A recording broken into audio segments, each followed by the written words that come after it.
El estruendo del bosque de Teutoburgo aún no había cesado cuando Roma se dio cuenta. 3 legiones habían desaparecido. Decenas de miles de soldados, pesados escudos, las águilas de las legiones, todo se disolvió en el aire húmedo de los pantanos germánicos. Pocos años después, en el año 71 de nuestra era, Roma regresó, no por venganza, sino por supervivencia. Ese día, 72.000 bárbaros se enfrentaron a las legiones del imperio. Un solo día debía decidir si Roma caería definitivamente o resurgiría de las cenizas de la derrota. ¿Podría un hombre, rodeado por la furia salvaje del enemigo, mantener la formación y seguir siendo humano? La respuesta a esta pregunta está oculta en una de las batallas más terribles y brillantes de la antigüedad. Tácito escribió: «La sangre romana exigía expiación». Esta frase reflejaba el espíritu de la época, no orgullo, sino una necesidad desesperada de restaurar el orden, quebrado por la derrota de Varo. Los legionarios que sobrevivieron a aquella humillación crecieron con miedo al norte, pero ahora los lideraba un hombre que no temía a la oscuridad, el legado Quinto Petilio Serial. Sus soldados no eran comunes. Sus cuerpos estaban constreñidos por las placas de hierro de las segmentata, y sobre sus hombros recaía un peso de casi 30 kilogramos, armadura, espada, jabalinas, escudo, la ración diaria de grano y agua. Para la mayoría de la gente moderna, esto equivaldría a correr un maratón con un bloque de hormigón a la espalda, pero precisamente esta carga los convertía en un muro viviente. La pared de escudos que se cerraba bajo una lluvia de flechas se llamaba testudo, tortuga. Cuando los germanos lanzaban piedras y lanzas sobre los romanos, esta tortuga avanzaba, golpeando sordamente la tierra con hierro, como si la propia tierra se moviera contra el enemigo. Dentro de esta formación, los legionarios respiraban aire caliente, empapado de sudor y hierro, pero nadie retrocedía. Las excavaciones arqueológicas en el lugar de la batalla cerca de Weserburg revelaron densas filas de flechas y puntas que se hundían en la tierra casi 1 metro, huellas de los mismos bombardeos que soportó la infantería romana. Su disciplina no era solo un hábito militar, sino una religión, un orden opuesto al caos. Según diversas fuentes, los germanos desplegaron alrededor de 70.000 guerreros. Las tribus de los caucos, los brúcteros, los queruscos, no tenían un uniforme único, solo la furia y las voces de sus caudillos. Los cronistas escribieron que las filas germanas recordaban a una tormenta, enorme, pero ingobernable. Su armamento era tosco, pero letal. Largas lanzas, pesadas masas, a veces incluso huesos de enemigos caídos, atados a los mangos como amuletos. Pero detrás de esta furia se ocultaba el cansancio. Pocos sabían que los caudillos germanos no confiaban entre sí. Cada uno quería gloria, nadie sumisión. Frente a ellos se alzaba una máquina de hierro, precisa, cruel, pero unida. En esto residía la fuerza del imperio. Cuando la primera señal de trompeta perforó la niebla matutina, parecía que la tierra misma se estremecía. Los legionarios levantaron sus escudos y avanzaron, como un solo cuerpo. Este ritmo, pesado, implacable, y era Roma. El imperio no se construía sobre la valentía, sino sobre el orden, y este orden debía engullir el caos de los germanos, como un paso firme engulle el ruido de la multitud. Pero antes de que comenzara el día sangriento, Roma debía prepararse. Cada paso, cada trozo de pan, cada exhalación en la formación, todo estaba calculado, pues contra el caos solo sobrevive aquel que ha calculado la muerte de antemano. La preparación para el gran enfrentamiento comenzó mucho antes del primer golpe de espadas. Roma sabía vencer no solo en el campo, sino también antes de él, con números, logística, orden. La legión de cereal se movía hacia el norte durante semanas. Cada soldado llevaba consigo casi 30 kilogramos de carga, armas, un caldero, grano para 3 días, equipo personal y estacas para fortificar el campamento. En total, una columna de 20.000 hombres se extendía a lo largo de 10 kilómetros. Cada amanecer comenzaba de la misma manera: el sonido de la tuba, una orden breve, estandartes alzados.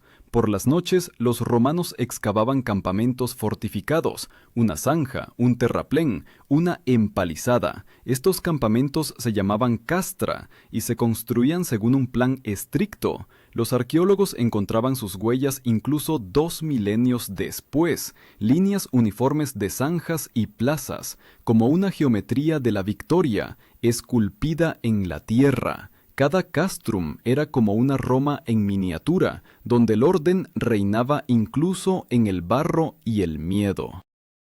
Los romanos sabían, la disciplina era más importante que la espada. Los centuriones, veteranos experimentadísimos que comandaban un centenar de combatientes, iban delante con una vara de vid en la mano. Esta vara no era un símbolo de autoridad, sino una herramienta. Con ella golpeaban las espaldas de quienes rompían la formación. Plutarco escribió que el miedo a la deshonra en la legión era peor que la muerte. En esto residía la esencia de la máquina imperial. Nadie osaba vacilar, porque cada paso de uno dependía del hombro del vecino. Los germanos, en cambio, se preparaban de otra manera. Según los relatos de Tácito, se reunían por tribus, bajo los gritos de los sacerdotes y el humo de las hogueras sacrificiales. No los inspiraban las órdenes, sino las canciones. No construían campamentos, sino que vivían a cielo abierto, creyendo que los dioses de los bosques los protegerían ellos mismos.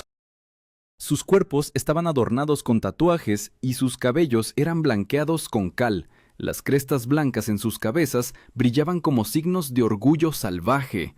En este caos se ocultaba una fuerza, flexibilidad y locura que los romanos no podían comprender. Los romanos llamaban a tales guerreros furor teutonicus, la locura de los germanos. Este término pasó a la historia como la designación de la furia bárbara, que podía barrer la formación si la disciplina flaqueaba. Pero Cerial entendía: el caos no es temible si se encuentra con un muro. Y él creaba un muro no de piedra, sino de personas. Cada legión se dividía en cohortes. Una cohorte era de 10 manípulos, cada uno de 2 centurias, con 80 hombres en cada una. Toda esta estructura era una máquina ideal. Cuando la trompeta llamaba, cada uno conocía su lugar, su arma, incluso su parcela de muerte. No era simplemente un ejército, era un mecanismo viviente, donde un solo hombre valía por cientos de salvajes. Al amanecer, el día antes de la batalla, Roma se preparaba para la última marcha. Los soldados limpiaban sus espadas, untaban la armadura con grasa para que no se oxidara bajo la lluvia. Los legionarios comían una papilla de trigo y habas, escasa pero nutritiva. Según los cálculos del historiador Goldsworthy, esta comida proporcionaba energía para una marcha de 20 kilómetros. Se movían con cascos de hierro con penachos, bajo el estruendo de los cascos y el estrépito del equipo. Los carros con provisiones y los carros de herrería seguían detrás. Los conductores eran esclavos y ciudadanos liberados, pero se sometían a los mismos reglamentos. Los tribunos, jóvenes aristócratas que adquirían experiencia de combate, eran responsables del orden. A ellos se les confiaba llevar los mensajes entre los centuriones y el legado. La marcha fue una prueba no menor que la propia batalla. Caminos mojados, un viento gélido de los pantanos germánicos, un frío que se colaba bajo la armadura. Tácito escribió que los romanos marchaban como a través del aliento de la muerte, pero este aliento los hacía más fuertes. Llevaban consigo no solo espadas, sino también Roma, su orden, sus leyes, sus tradiciones, la certeza de que el mundo bárbaro podía ser domado. Cuando el sol se ocultó tras la niebla, los legionarios se detuvieron. Las señales de las trompetas anunciaron acampar. La tierra resonaba sordamente bajo los golpes de los azadones. En una hora se levantaron una zanja, un terraplén y una empalizada.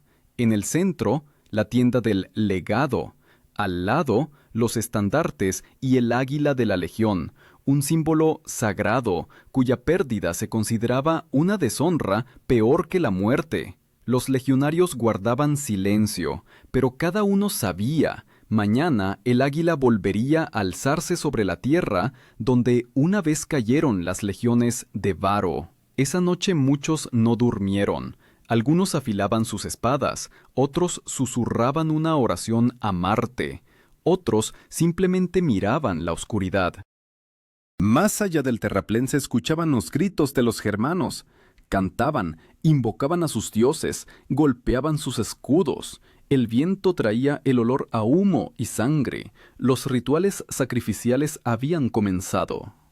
La mañana trajo el silencio, la niebla se extendía sobre el campo, y en este velo blanco cada uno sentía la aproximación de algo inmenso. Los tambores callaron, las trompetas enmudecieron, solo el corazón de cada legionario latía con regularidad, como golpes de martillo sobre el yunque. Ellos sabían que este día determinaría si Roma seguiría siendo la señora del mundo o se convertiría en un nombre más en la lista de imperios caídos. Cuando la primera flecha cortó la niebla, todo lo que se había preparado durante semanas debía materializarse en un instante. Orden contra caos, disciplina contra locura. Y no a los dioses, sino a los hombres les correspondía decidir el resultado de este enfrentamiento. Al amanecer el mundo pareció detenerse. Una fría neblina se extendía sobre la llanura. El olor a tierra húmeda se mezclaba con el metal, y en este silencio solo se escuchaba la respiración amortiguada de miles de hombres bajo la armadura. A lo lejos parpadeaban las luces de las hogueras germanas, irregulares, como ojos de depredadores en la niebla. El legado serial estaba junto al estandarte, mirando hacia el este. Su tarea no era solo vencer, sino borrar el miedo que se había instalado en las almas de los romanos después de la catástrofe de Varo. Cuando las trompetas dieron la señal, las legiones avanzaron. El orden era impecable. Delante, la infantería pesada. Detrás, arqueros y caballería. Cada paso medido.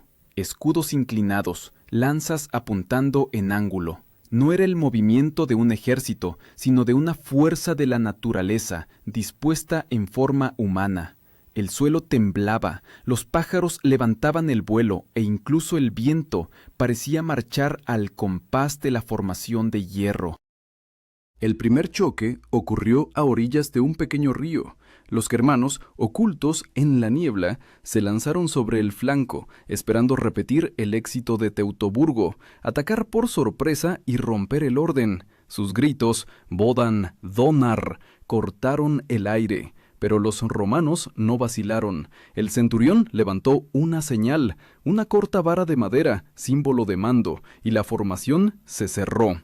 El desplazamiento de las filas bajo esta señal se llamaba contiguatio, una maniobra en la que los guerreros reducían la distancia entre sus escudos, convirtiendo la primera fila en un muro impenetrable.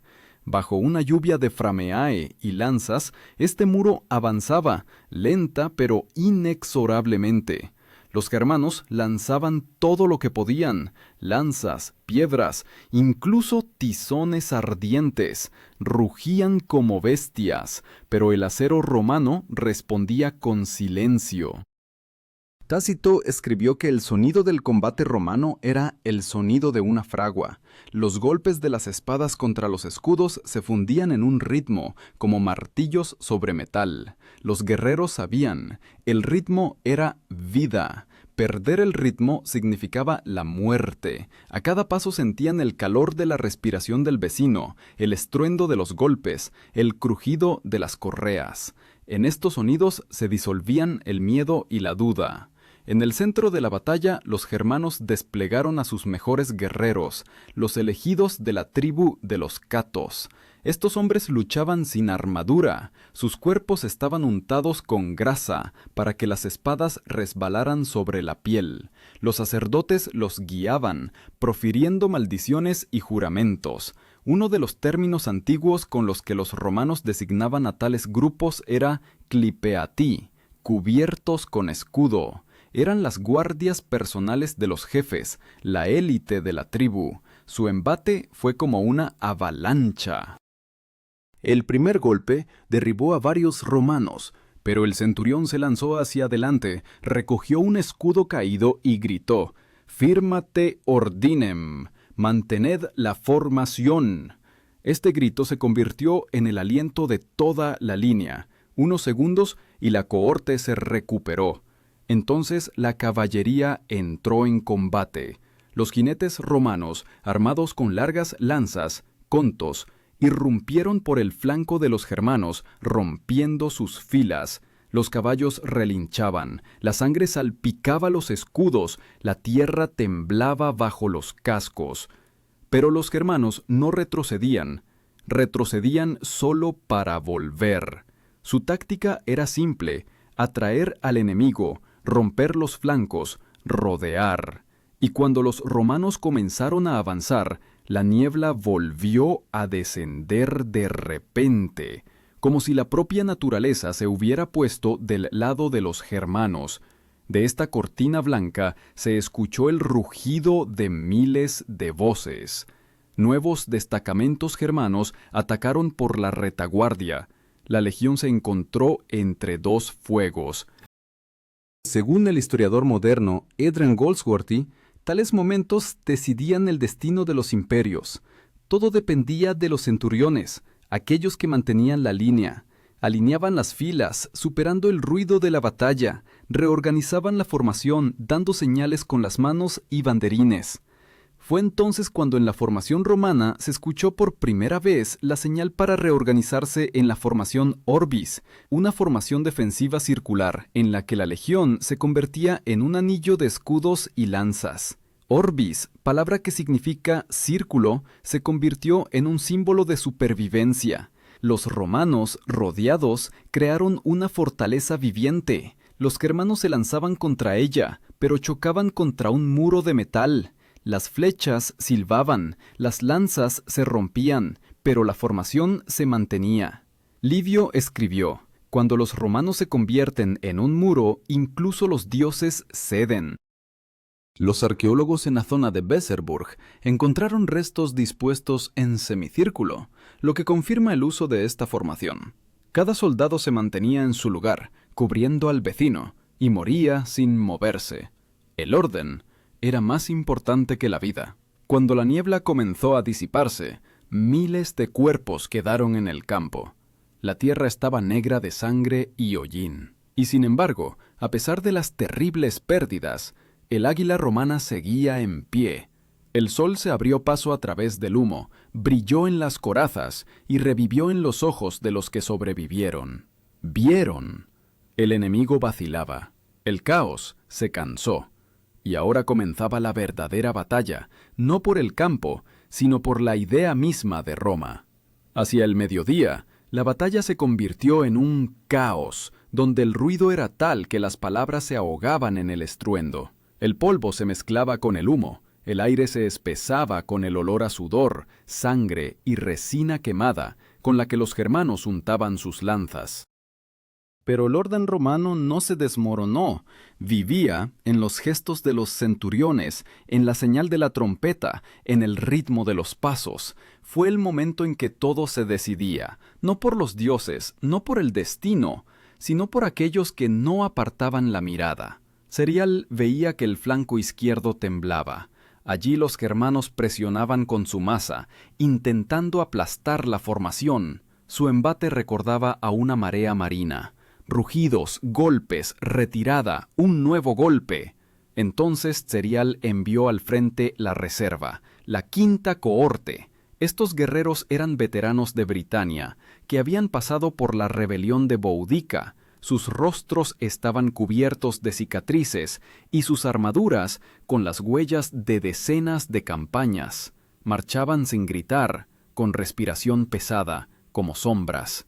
En sus manos brillaban espadas cortas, los gladius. Estas hojas de unos 60 centímetros de largo no estaban destinadas a cortar, sino a apuñalar. Los romanos decían: quien corta, hiere; quien apuñala, mata. Y cuando la cohorte irrumpió entre los germanos, la lucha se convirtió en una danza cruel. Golpes en el vientre, el tirón del escudo, un paso adelante. La tierra bajo sus pies se cubrió rápidamente de cuerpos. Los germanos intentaron responder, pero sus armas eran más largas, más incómodas en el combate cuerpo a cuerpo. Tropezaban, gritaban, perdían la formación. Golpe tras golpe, segundo tras segundo, la cohorte avanzaba. La formación romana recordaba a unas muelas, frías, implacables, que trituraban la masa viviente. Tácito escribió: los romanos no luchan, trabajan. En el centro del campo, los caudillos germanos habían desplegado su propia reserva, guerreros altos, curtidos, cubiertos con largos escudos, envueltos en pieles de animales. Entre ellos estaba un anciano llamado Jarit, uno de los líderes de los caucos. Los cronistas mencionan que desafió a los romanos, levantando su espada sobre la cabeza y gritando: «¡Esta es la tierra donde morirá Roma!». La respuesta fue el sonido de un cuerno. Detrás de la línea de las legiones se movió la caballería, unos 3000 jinetes. Sus lanzas brillaron al sol y en un instante impactaron contra el flanco de la reserva germana. La fuerza del impacto fue monstruosa. Los caballos, cubiertos de armadura, rompían las filas. Las lanzas perforaban los escudos. Los germanos tambaleaban, caían, rugían. Pero incluso entonces no se rendían. La batalla ya duraba más de 6 horas y ninguna de las partes tenía una ventaja decisiva. En ese momento, en el flanco derecho, los germanos emprendieron una nueva maniobra. Varios cientos de guerreros flanquearon a los romanos a través de una hondonada, esperando atacar el convoy. Era un riesgo, cortar la legión de las provisiones y el equipo. Pero Cerial había previsto tal movimiento. Ordenó al legado Sabino que desplegara manípulos de reservistas. Estos reservistas se llamaban auxiliares, aliados de las provincias conquistadas. Entre ellos había galos, hispanos y númidas. No llevaban armadura pesada, pero se movían rápido y conocían la astucia del combate. Cuando los germanos irrumpieron en el convoy, los auxiliares los recibieron con una lluvia de jabalinas. Estas ligeras jabalinas, pilum, se doblaban al impactar para que el enemigo no pudiera usarlas. Después de la primera oleada de dardos, la lucha se convirtió en un combate cuerpo a cuerpo. Los romanos lucharon con ferocidad, defendiendo no el oro, sino el orden, del que dependía la vida de todo el ejército, y pronto los germanos comenzaron a retroceder. Los hallazgos arqueológicos en la zona de Weserburg confirman la presencia de carros quemados, armas y monedas, rastros de este ataque al convoy. Esto demuestra que la batalla realmente abarcó una enorme extensión y no se limitó a una sección del campo. A media tarde el sol secó la niebla y sobre el campo de batalla se cernía una bruma cálida. Según estimaciones de historiadores, las pérdidas germanas superaron los 20.000 hombres, pero nadie retrocedía. Su furia era ilimitada, sus gritos penetrantes.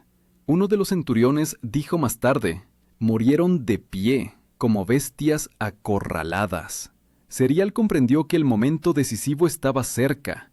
Levantó la mano, dio la señal, un breve sonido de trompeta que significaba el avance de todas las cohortes. Cientos de escudos se cerraron, la formación avanzó como un solo cuerpo. La hierba bajo los pies se volvió roja. Los germanos se lanzaban de pecho contra las lanzas, agarraban las espadas con las manos, morían, pero no se rendían. El sol se inclinaba hacia el oeste y parecía que el tiempo mismo se había detenido en esta sangrienta carnicería. Todo lo que alguna vez separó a las personas, idioma, linaje, fe, desapareció. Solo quedó la lucha por respirar. Cada paso costaba una vida, Cada aliento era una victoria. Roma y los bárbaros se entrelazaron en una terrible sinfonía, golpe de espada, estertor, tintineo de metal.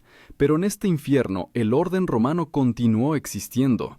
Cuando los germanos intentaron nuevamente rodear el centro, las trompetas sonaron de nuevo, dando la orden de reorganizarse en cuña, la formación Venum, la hoja. Los guerreros cerraron filas en un triángulo y cortaron las masas enemigas, como una lanza el aire. Y precisamente esta maniobra marcó el principio del fin para los germanos. El sol se ponía, el campo se transformaba en un mar de sombras y humo, y donde por la mañana estaban las tribus, ahora yacían sus cuerpos. Roma aún seguía en pie, pero el precio de la victoria fue monstruoso. La tierra, empapada de sangre, temblaba, como si recordara el dolor. Cerial miró el horizonte y comprendió. El imperio había sobrevivido hoy. Pero la supervivencia no era una victoria. Era la promesa de una nueva guerra, donde el destino de Roma volvería a estar en la balanza. La tarde descendía sobre el campo de batalla lentamente, como si no se atreviera a tocar este lugar. Sobre la tierra se cernía una niebla cálida, una mezcla de polvo, sangre y humo. Los romanos guardaban silencio, sus cuerpos estaban cubiertos de barro y sudor, sus manos temblaban de cansancio, pero la formación no se desmoronó. Los centuriones pasaban por las filas, comprobando quién estaba vivo, quién podía mantenerse en pie. Detrás de ellos seguían los guerreros de las unidades médicas, camilleros con literas de madera llamadas férula. Levantaban a los heridos, los vendaban, les traían agua. El agua, lo más valioso que quedaba. La bebida se racionaba a sorbos. Cerial estaba arrodillado junto al estandarte de campo. Su manto estaba empapado en sangre, pero su mirada permanecía fría. Comprendía, el día aún no había terminado. Los germanos, a pesar de las monstruosas pérdidas, no habían desaparecido. En los bosques quedaban miles de aquellos que estaban listos para atacar de nuevo por la noche. Y si Roma permitía el desorden, la victoria se convertiría en una catástrofe. Los legionarios comenzaron a fortificarse de nuevo. Clavaban estacas, montaban tiendas, construían empalizadas. Cada campamento vespertino era como un ritual, una prueba de que el orden estaba vivo, incluso después de la batalla. El sol se ponía y su reflejo en las armaduras recordaba el fuego. Era el fuego del imperio, que no se apaga, incluso cuando todo alrededor se derrumba. Por la noche, los germanos emprendieron una desesperada incursión. Alrededor de 3.000 guerreros, liderados por los restos de la guardia personal de Jarid, intentaron abrirse paso hasta el campamento. Marchaban en silencio, al amparo del viento.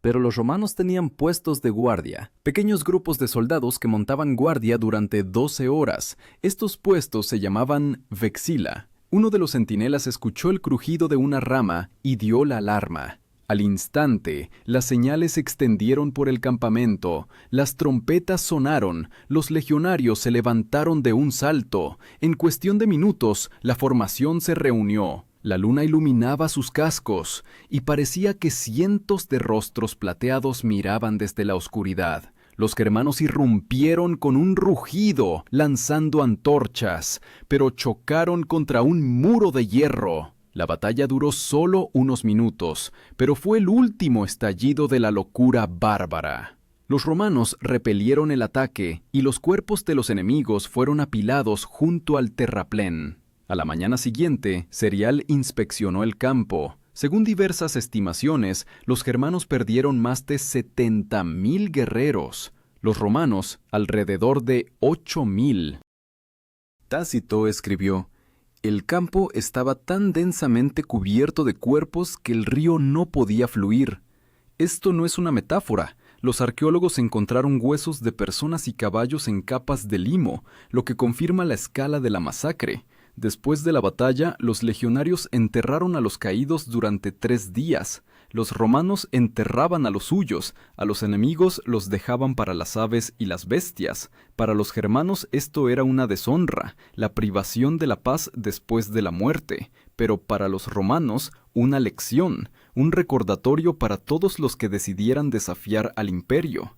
Sobre la fosa común, los legionarios erigieron una cruz de madera, en la que colgaron una corona de laurel. No era un gesto de venganza, sino un signo de purificación. Roma restauraba el equilibrio al mundo. Es interesante que, siglos después, los arqueólogos encontraron en esos lugares fragmentos de inscripciones donde se mencionaban los nombres de los centuriones caídos. Esto es una rareza. Normalmente los nombres de los soldados rasos no se registraban, pero al parecer esta batalla fue tan terrible que incluso los funcionarios le dieron una importancia especial. Desde entonces, las tribus germánicas no volvieron a reunirse en tal número. Su unidad se desmoronó, como cae una torre de arcilla. Roma reafirmó su poder en el Rin y restauró sus guarniciones, pero el miedo al norte permaneció para siempre. Incluso habiendo ganado, el imperio sintió que el límite de su fuerza no estaba en los ríos, sino en el límite humano. Cerial lo sabía. En su informe, escribió al emperador que la furia germana no se ha agotado, solo duerme. Estas palabras resultaron proféticas. 100 años después, desde el norte, volverían a avanzar oleadas de bárbaros que destruirían las murallas de Roma. Pero entonces, ese día, parecía que todo estaba bajo control, que el orden había vencido al caos, que el imperio era eterno. Cuando el sol se ocultó definitivamente, los legionarios se reunieron junto a las hogueras, comían pan seco, bebiendo agua y guardaban silencio. Algunos miraban el cielo, donde ya parpadeaban las estrellas.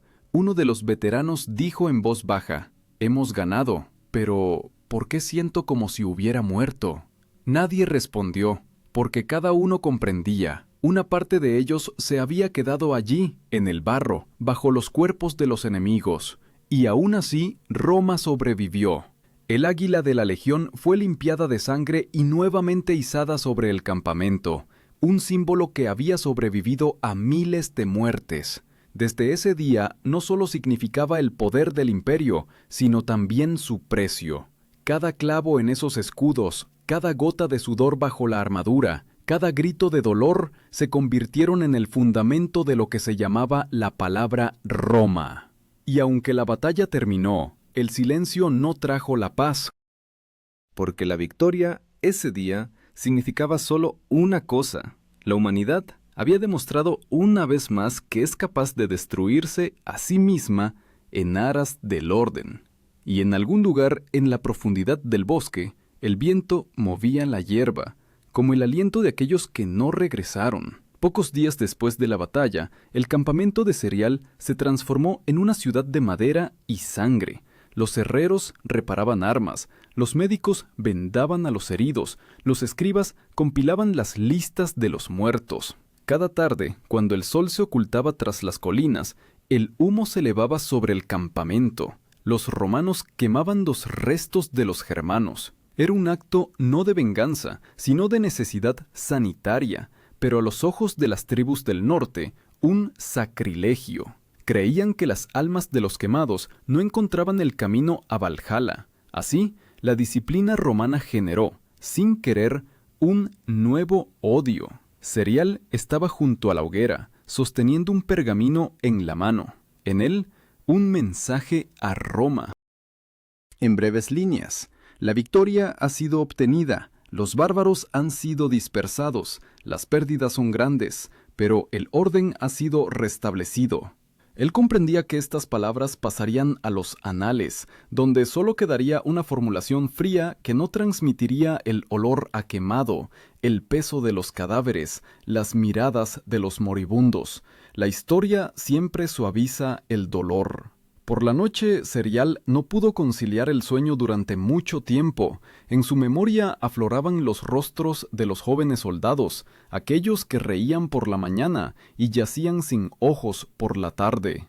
Él sabía, el imperio solo recordaría las cifras, pero para él, cada uno de ellos era un universo desplomado en el barro.